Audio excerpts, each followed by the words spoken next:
Bonjour, je suis Martin Liederman, cofondateur de l'organisation One World, One Vision.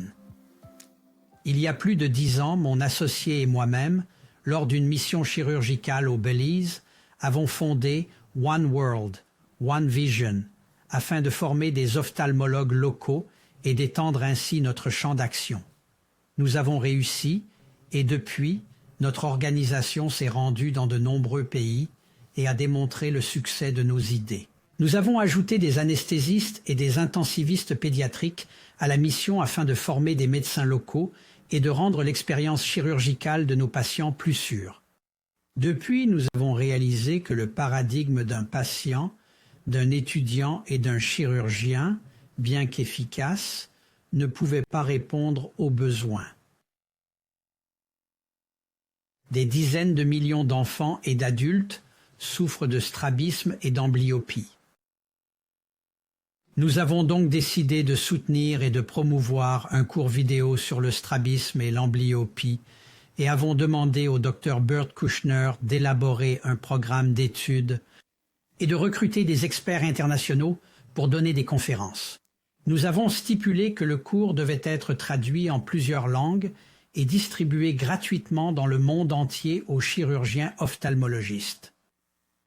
Nous sommes particulièrement reconnaissants à nos anciens patients et amis qui ont apporté le soutien financier nécessaire pour que notre rêve devienne réalité.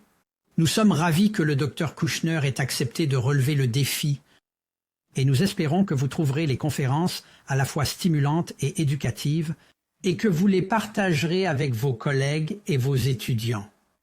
Ainsi, sans plus attendre, je vous présente le Dr Bert Kouchner.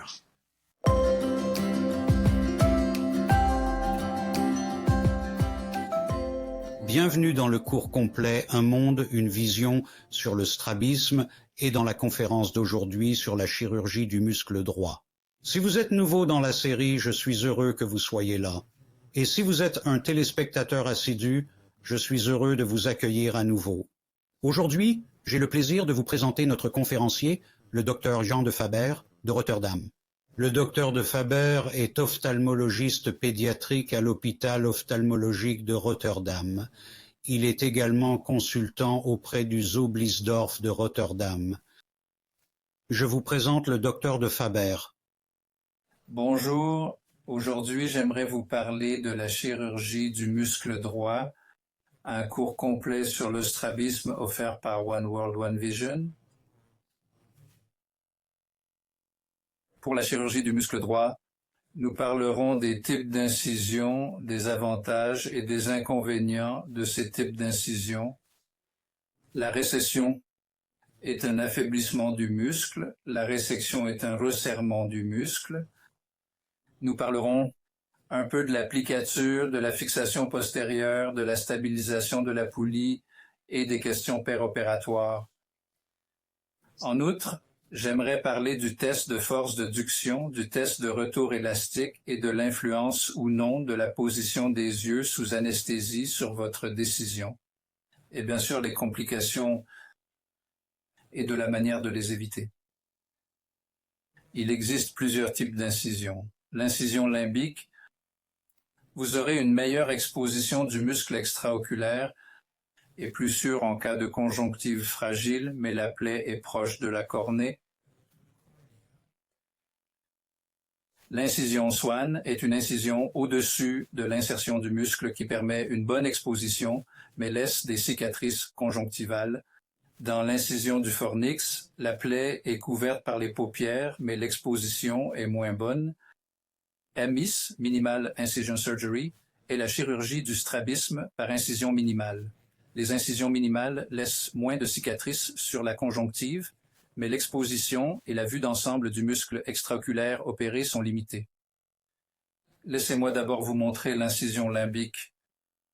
Avec des ciseaux de Westcott et des pinces chirurgicales, vous ouvrez le limbe. L'incision MIS propagée par Daniel Mojan de Suisse n'utilise que 2 petites incisions pour obtenir l'exposition du muscle extraoculaire. récession du muscle droit.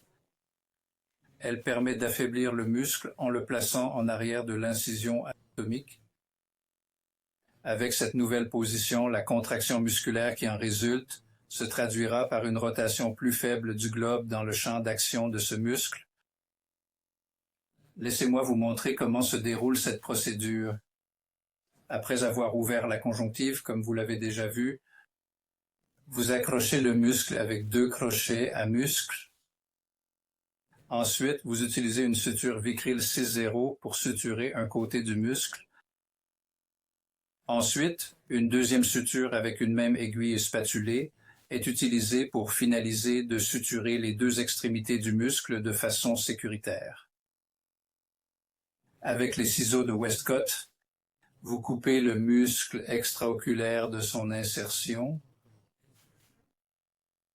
Ensuite, à l'aide d'un compas à coulisses, vous mesurez sur la sclère le nombre de millimètres dont vous souhaitez reculer ce muscle.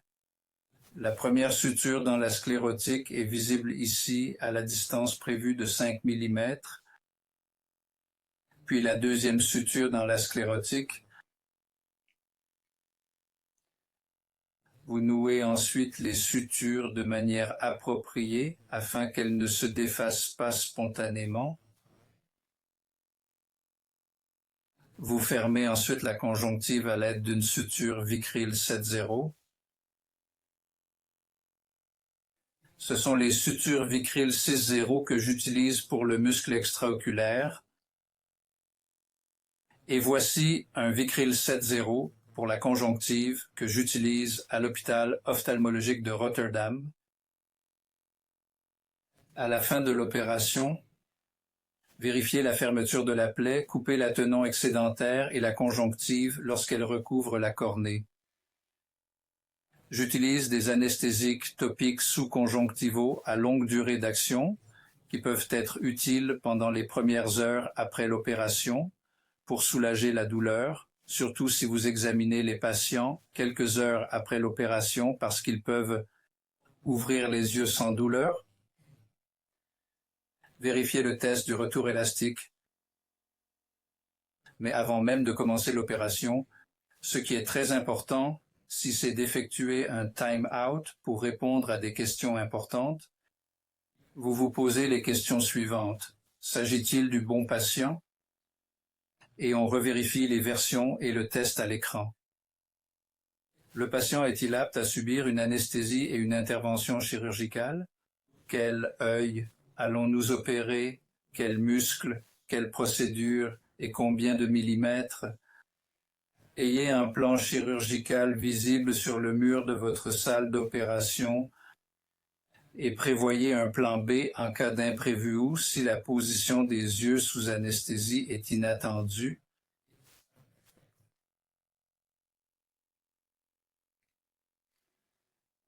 Von Noorden montre ici les images de la fixation postérieure avec des récessions.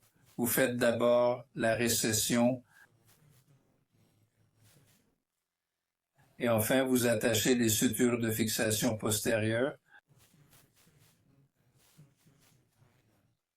En fait, Von Noorden plaçait toujours d'abord, après avoir détaché le muscle extraoculaire, la fixation, les sutures de fixation postérieure, et ensuite les fixait à la sclérotique et attachait ensuite les sutures résorbables 6.0 pour placer le muscle à l'endroit prévu pour la récession, lorsque c'est possible.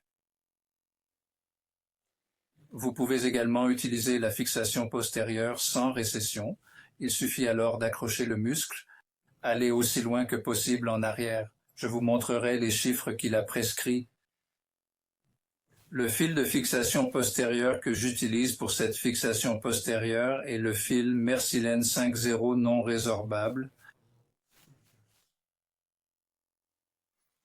Les distances recommandées pour la fixation postérieure, et ce sont les distances derrière l'insertion anatomique. Pour le droit médial, c'est entre 12 et 15 mm, pour le droit latéral, entre 13 et 16 mm, et le muscle droit supérieur entre 11 et 16 mm. Le muscle droit inférieur se situe entre 11 et 12 mm. Techniquement, j'essaie d'être le plus postérieur possible et de me situer entre ces chiffres, comme le recommande le Dr von Norden.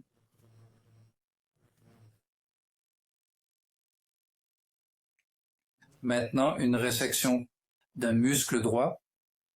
Une résection est utilisée pour resserrer le muscle afin d'obtenir un meilleur effet de l'innervation par le nerf moteur dans la direction de l'action de ce muscle.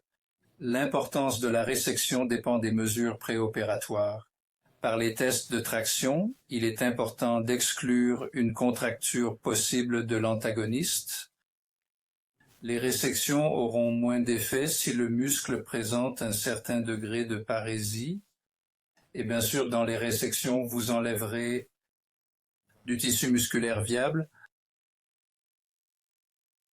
Après avoir ouvert la conjonctive, ce que j'ai déjà montré dans les diapositives précédentes, vous mesurez l'ampleur de la résection nécessaire dans le muscle exo-oculaire. Placez la première suture à la bonne distance. Assurez-vous d'être un peu loin de l'endroit où vous devez couper le muscle. Sinon, vous risquez de couper vos sutures lorsqu'elles sont trop proches de l'endroit de la résection prévue. Après la deuxième suture à la même distance, nous coupons ensuite le muscle non pas à l'insertion, mais à la distance en millimètres prévue à partir de l'insertion, à l'endroit où vous souhaitez que le muscle soit coupé. On mesure donc la quantité de muscle que l'on coupe et ensuite découper la bande de muscle prévue.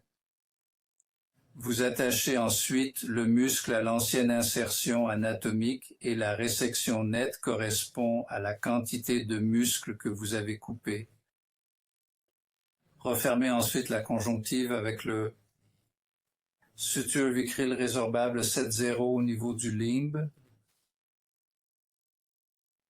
À la fin de la résection, vérifiez que l'extrémité du muscle soit droite à l'insertion. En cas d'affaissement central, placez une troisième suture au milieu de l'insertion et faites avancer le muscle affaissé central.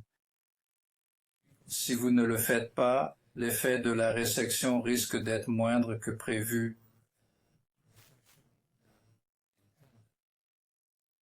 Effectuez un test de retour élastique afin d'exclure une éventuelle surcorrection avec un muscle trop tendu.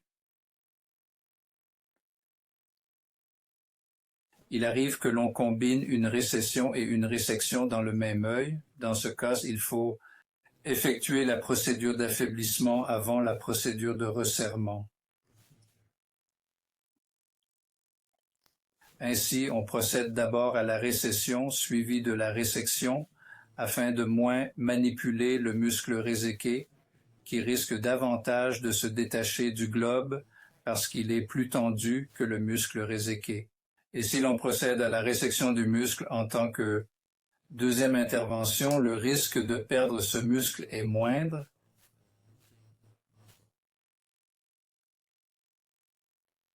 Conseil pour la suture de la sclère.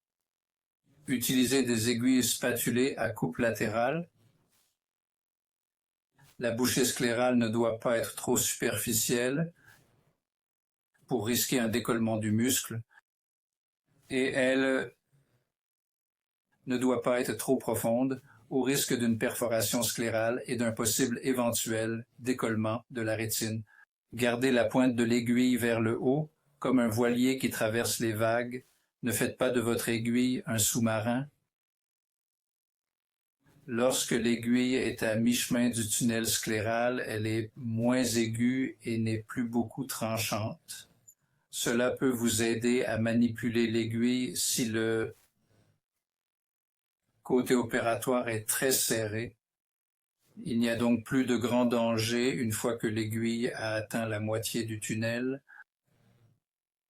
Il n'est alors pas nécessaire de finir son trajet tout droit, mais on peut aussi le faire un peu latéralement. Quelques conseils supplémentaires pour les sutures sclérales. La sclérotique est plus fine juste derrière l'insertion. Donc, en dehors de la zone plus fine, en regard de la face interne du muscle, elle est plus épaisse et constitue un bon point d'ancrage pour placer les sutures. Aller du mince à l'épais. Au niveau de l'insertion anatomique d'origine, la sclérotique est la plus épaisse. La suture est plus sûre en termes de profondeur de l'aiguille. La suture doit résister à une force musculaire de 40 grammes. À titre d'information, un globe normal pèse 7 grammes et demi.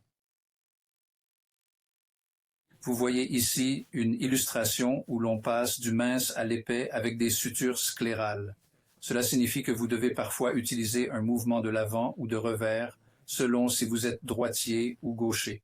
Mais si vous passez toujours de la sclère épaisse à la plus mince, vous éviterez la perforation sclérale. La perforation de la sclère se produit de manière intraopératoire lors du rattachement d'un muscle droit. Vous pouvez éviter une entrée trop profonde de la sclère en gardant l'aiguille parallèle à celle-ci. La trajectoire de l'aiguille dans la sclère doit permettre de visualiser l'aiguille sur toute sa longueur. Il faut donc toujours avoir une visibilité de l'aiguille pendant la progression du tunnelage intrascléral. S'il y a perte de visibilité de l'aiguille, dilatez la pupille et étudiez la rétine. Aucun traitement ne doit être effectué si le décollement de la rétine n'est pas présent ou évident. Ne procédez donc pas à une coagulation préventive ou à un traitement au laser, car ce n'est probablement pas nécessaire. Et prenez de bonnes notes dans le dossier du patient afin de vérifier et de revérifier le site de perforation dans les semaines qui suivent l'opération. Plissement d'un muscle droit. Le plissement des muscles droits resserre le muscle et constitue une alternative à la résection sans perte de tissu musculaire. L'avantage est qu'elle est plus rapide qu'une résection, pas de risque de perte de muscle et pas de perte de tissu musculaire. Elle peut également être utilisée en épargnant les vaisseaux. L'inconvénient cependant est que dans le cas d'un plissement important, une bosse peut subsister pendant plusieurs semaines ou mois après l'opération au niveau du site chirurgical.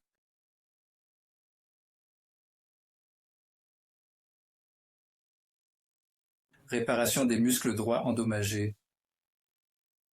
Comment s'est déroulé l'accident? L'œil a-t-il été endommagé? Traumatisme de lacération ou contondant? Faut-il faire un examen de la motilité? L'imagerie est-elle nécessaire? Muscle perdu, rompu ou coupé?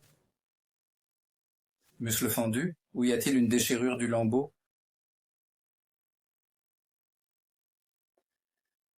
Ma devise dans ces cas est de ne pas désespérer mais de réparer. Essayez de récupérer le muscle. Si le muscle est déchiré, suturez bout à bout et utilisez du botox dans l'antagoniste. C'est important pour éviter une contracture de l'antagoniste. Le botox peut également être utile pour affaiblir l'antagoniste. Ainsi, pendant ce temps, le muscle déchiré peut se ressouder.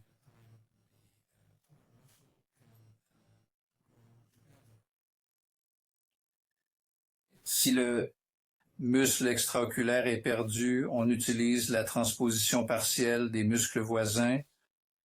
C'est ce que j'appelle l'aide des voisins.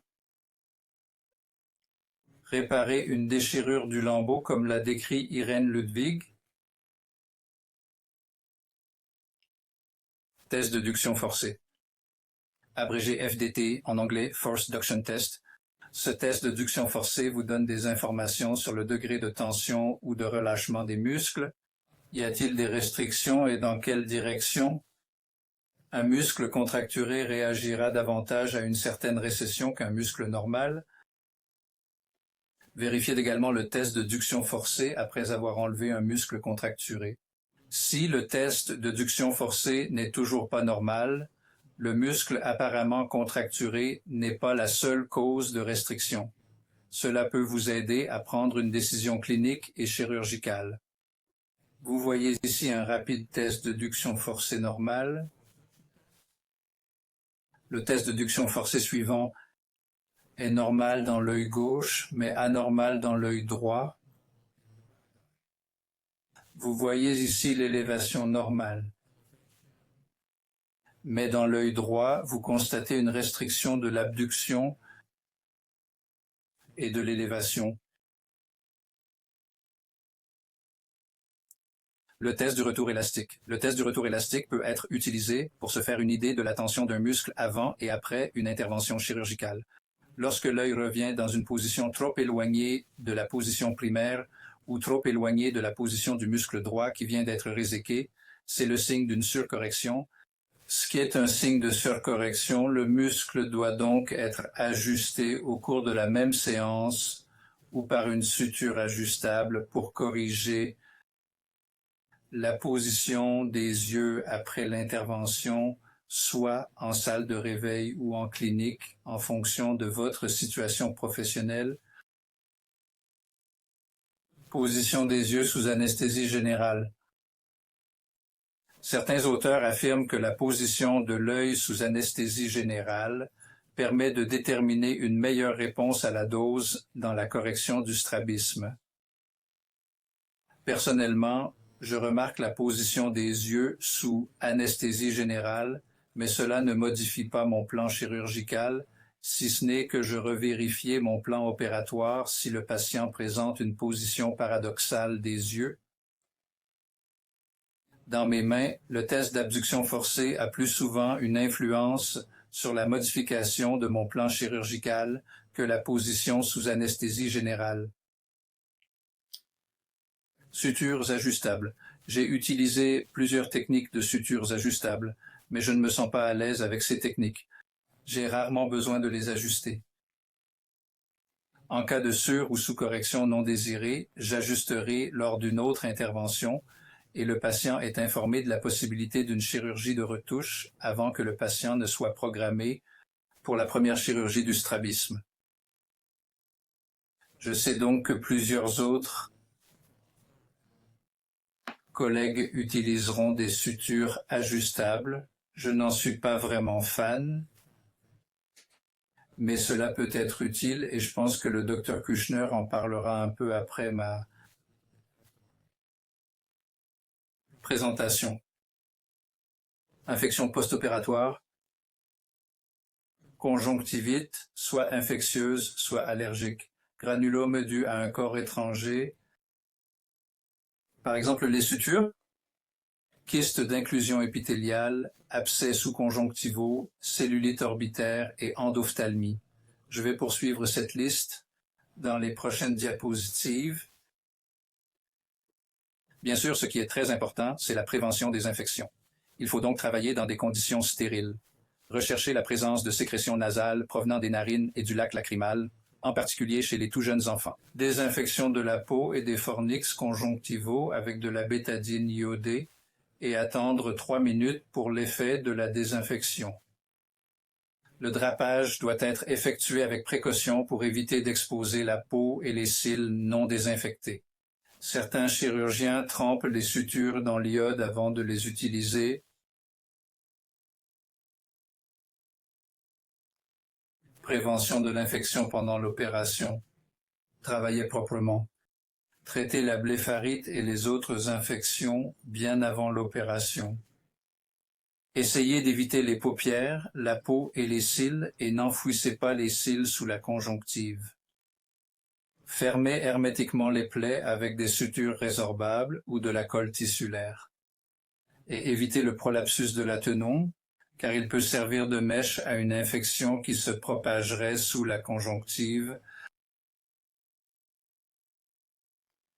Vous voyez ici un exemple de prolapsus de l'atenon. L'atenon peut hernier à travers les plaies conjonctivales en raison de l'œdème pendant la période post-opératoire. Vous pouvez prévenir ce phénomène en fermant la conjonctive, en étant méticuleux sur la position exacte du tissu et en repoussant l'atenon ou, si elle continue à revenir, en l'excisant. Dans la plupart des cas, un prolapsus de tenon se rétracte ou disparaît spontanément sans intervention chirurgicale. Ici, vous voyez un prolapsus de tenon infecté, ce qui peut arriver de toute façon. Il s'agit d'une incision de fornix. Il s'agit donc d'un prolapsus de tenon infecté et on peut le traiter avec des antibiotiques et s'il ne se rétracte pas, il faut le couper et procéder à une refermeture.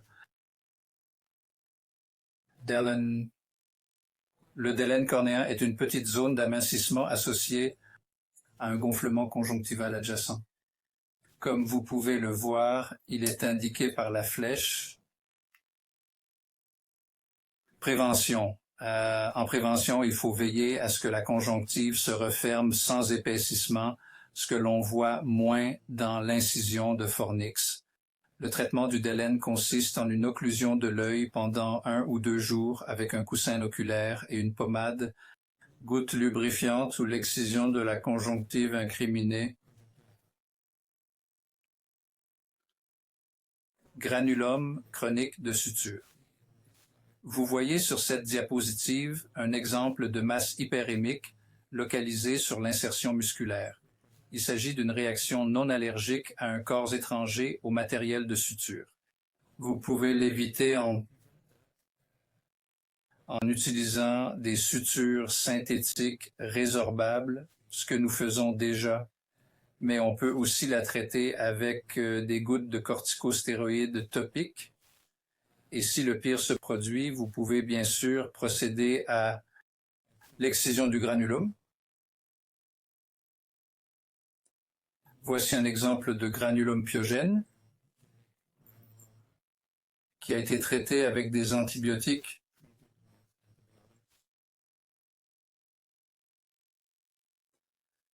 Il faut parfois être très prudent, en particulier chez les patients atteints de la maladie de Wegener. Il s'agit d'une plaie après une chirurgie du strabisme chez un patient atteint de la maladie de Wegener. Chez cette fille, vous voyez un abcès sous-conjonctival du muscle droit supérieur gauche. Vous voyez le ptosis. Vous voyez également la limitation de l'élévation de l'œil gauche. La tomodensitométrie montre un abcès dans l'orbite à l'endroit où elle a subi la chirurgie du strabisme du muscle droit supérieur. Voici une autre vue du scanner. Voici la vue de l'abcès dans l'œil gauche, dans la zone du muscle droit supérieur. Nous avons pratiqué une incision pour évacuer le pus et voici ce qui s'est passé. Une énorme quantité de pus est sortie de cet abcès. Le patient s'est rapidement rétabli après l'administration d'antibiotiques systémiques et d'antibiotiques locaux. C'est une bactérie Staph aureus qui a causé cette infection et l'abcès.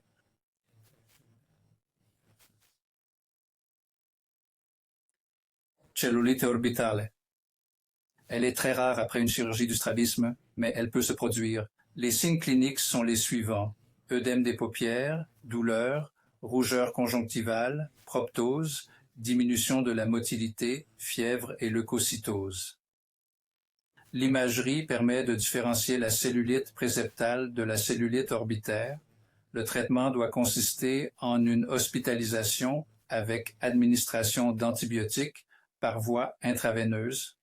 Voici un exemple de cellulite préseptale. Chez cet enfant, on voit les sécrétions nasales abondantes. C'est ce qui a provoqué la cellulite préseptale.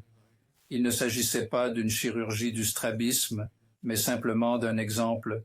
Si vous voyez un cas comme celui-ci, traitez l'enfant pour la cellulite et ne faites pas de chirurgie du strabisme, car il s'agit d'un signe d'avertissement majeur, un feu rouge qui vous incite à reporter la chirurgie du strabisme.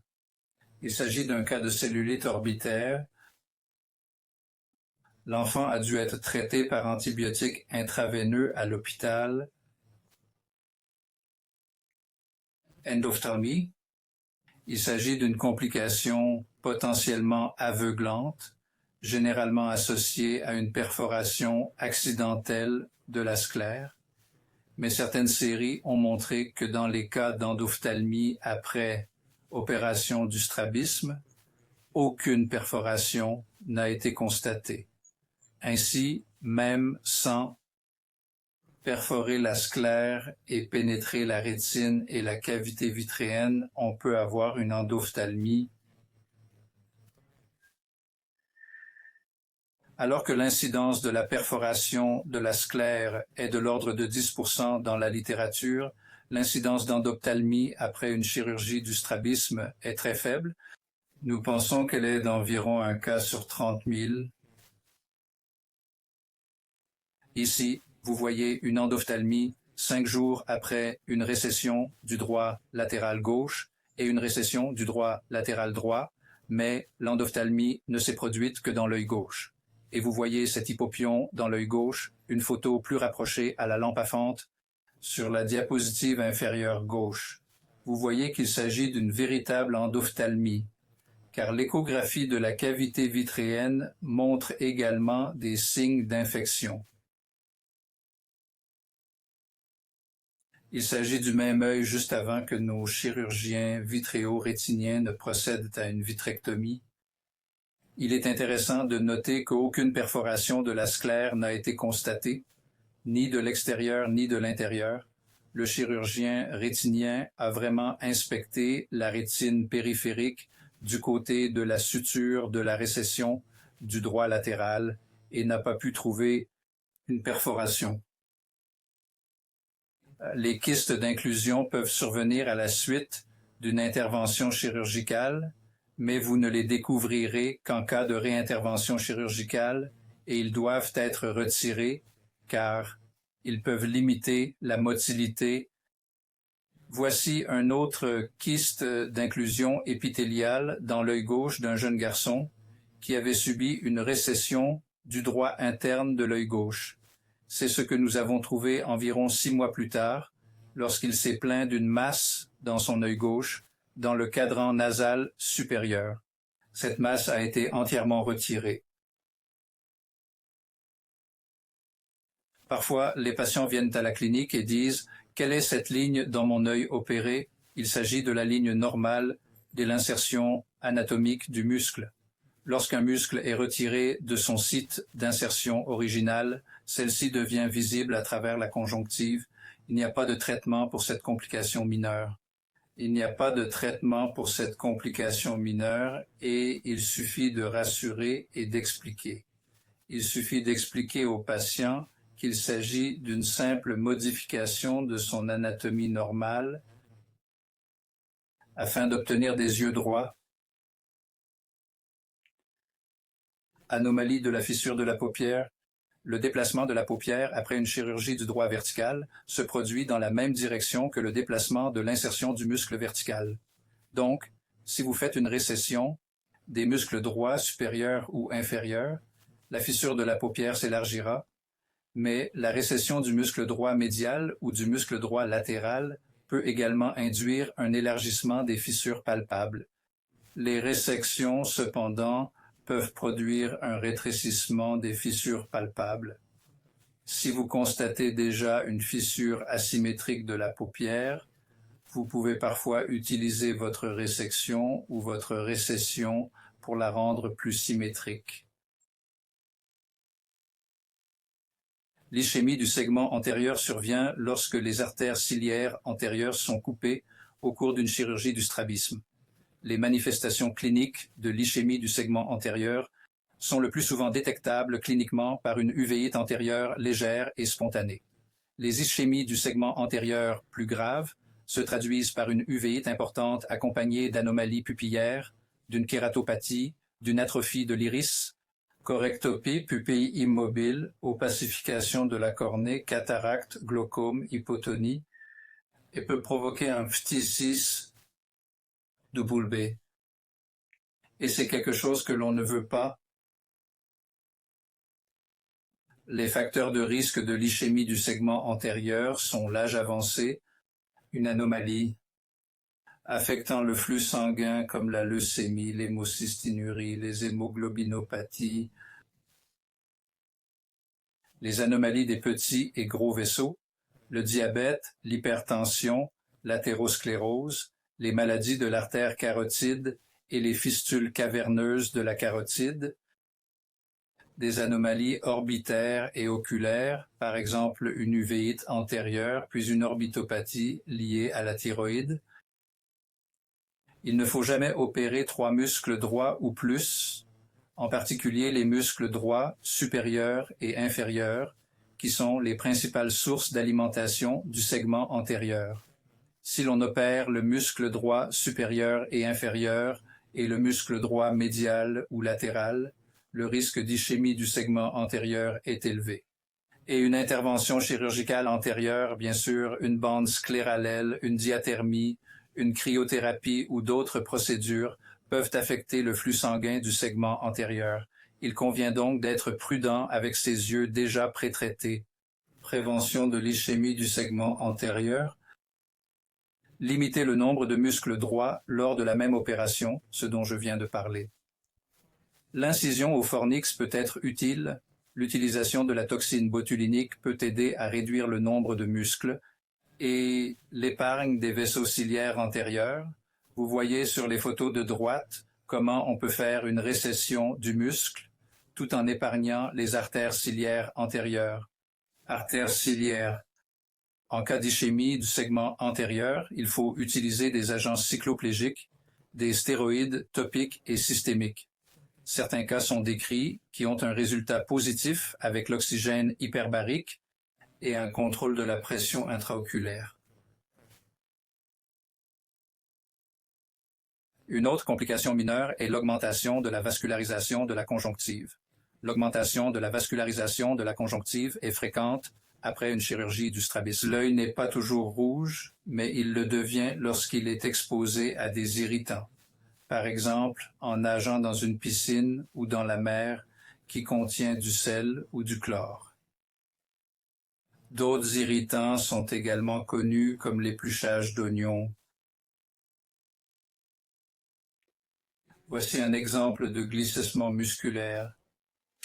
Il y a glissement musculaire lorsque la capsule musculaire, plutôt que le muscle lui-même, est suturée à la sclère. Vous voyez ici que ce jeune garçon a un déficit d'adduction dans l'œil gauche, ou une limitation, et après une récession du muscle droit médial. Comment l'éviter? Placer la suture de manière sûre dans le muscle, puis dans le tissu tendineux et suturez-la du côté prévu. Comment le traiter? L'exploration chirurgicale permet d'identifier le muscle et de le rattacher à l'emplacement scléral approprié, ce qui peut aider à corriger ce muscle glissé. Voici un exemple de muscle perdu après un traumatisme du droit latéral gauche. Cet enfant a marché dans un râteau de plage et le muscle s'est rompu près de l'insertion. Nous avons pu le récupérer et le replacer sur l'insertion anatomique d'origine. Nous avons également utilisé du botox dans le muscle droit médial gauche. Ainsi, le muscle droit latéral a pu guérir sans que le muscle droit médial gauche ne soit trop fort ou contracté. Muscle perdu. Un muscle perdu est un muscle qui s'est complètement détaché de la sclère, se rétractant postérieurement dans le manchon de poulie de l'orbite. Prévention. Il faut placer l'aiguille dans la sclère et pas seulement dans l'épisclère. Le traitement consiste soit à récupérer ce muscle, soit à effectuer une procédure de transposition musculaire avec l'aide de la moitié des muscles voisins afin de traiter cette complication grave.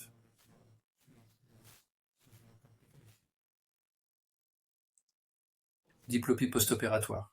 La diplopie est assez fréquente après une intervention chirurgicale pour un strabisme comitant et dure généralement quelques minutes, quelques jours, parfois quelques semaines. La diplopie post-opératoire persistante est rare et plus fréquente chez les adultes, surtout lorsqu'ils sont surcorrigés. Prévention, la correction préopératoire de la déviation à l'aide d'un prisme peut donner une idée de la possibilité d'une diplopie post-opératoire. Chez les patients adultes, il faut éviter la surcorrection. L'utilisation de sutures ajustables peut aider à prévenir la diplopie post-opératoire. Le traitement peut être des prismes, l'occlusion temporaire d'un œil ou une réopération. Merci d'avoir écouté et merci à One World, One Vision de nous avoir donné l'opportunité d'enregistrer cette conférence. Nous vous remercions de votre attention. Eh bien, Dr de Faber, c'était un exposé merveilleusement complet et approfondi sur la chirurgie du muscle droit. Je n'ai qu'une question à vous poser. Vous avez mentionné les plicatures ou plissements et les résections, et je me demande si, d'après votre expérience, il existe une corrélation directe.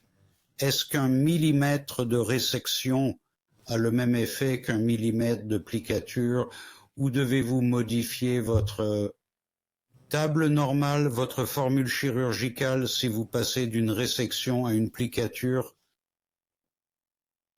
Non, Dr. Kushner, j'utilise simplement le même nombre de millimètres, mais je ne vais pas au-delà de 4 millimètres pour les plissements. Si je vais plus loin, par exemple 5, 6 ou 7, je pense que le volume de cette plicature empêche d'obtenir un bon résultat. Je procède donc à des plissements et je les fais un par un. Si je faisais une résection de 3 ou 4 millimètres, je ferais la même quantité de plissements et je dois dire que les plissements sont élégants. Elles sont rapides et elles épargnent la vascularisation si vous le faites de la bonne manière. Merci pour cette réponse claire et précise. Sur ce, je dirais que cela met fin à la conférence « Un monde, une vision » sur la chirurgie du muscle droit. Je vous remercie tous. En vous apportant ce cours vidéo, je vous remercie tous. Merci d'avoir visionné le cours vidéo sur le strabisme. Nous espérons que vous l'avez trouvé stimulant et éducatif et que vous partagerez ces connaissances avec d'autres. À One World, One Vision, nous remercions chaleureusement les conférenciers qui ont partagé leurs années d'études pour rendre ce cours vidéo utile. Et bien sûr à Bert Kushner pour avoir assumé la charge, heureuse nous l'espérons, du développement et de la modération. Nous remercions également le conseil d'administration pour ses conseils constants. Nous remercions nos donateurs pour leur soutien financier qui a rendu possible ce cours vidéo. Un grand merci à l'équipe vidéo de Sweet Sadie pour les efforts extraordinaires qu'elle a déployés pour réaliser ce cours, tant sur le plan visuel qu'auditif, extraordinaire. Et pour leurs conseils techniques aux conférenciers. Merci à Rachel, Tim, Eddie et Bill. Si vous souhaitez en savoir plus sur ce que nous faisons, rendez-vous sur notre site web www.oneworldonvision.org. Enfin, si vous avez des commentaires, des pensées ou des idées, vous pouvez m'envoyer un courriel à owov2020@gmail.com. Au revoir.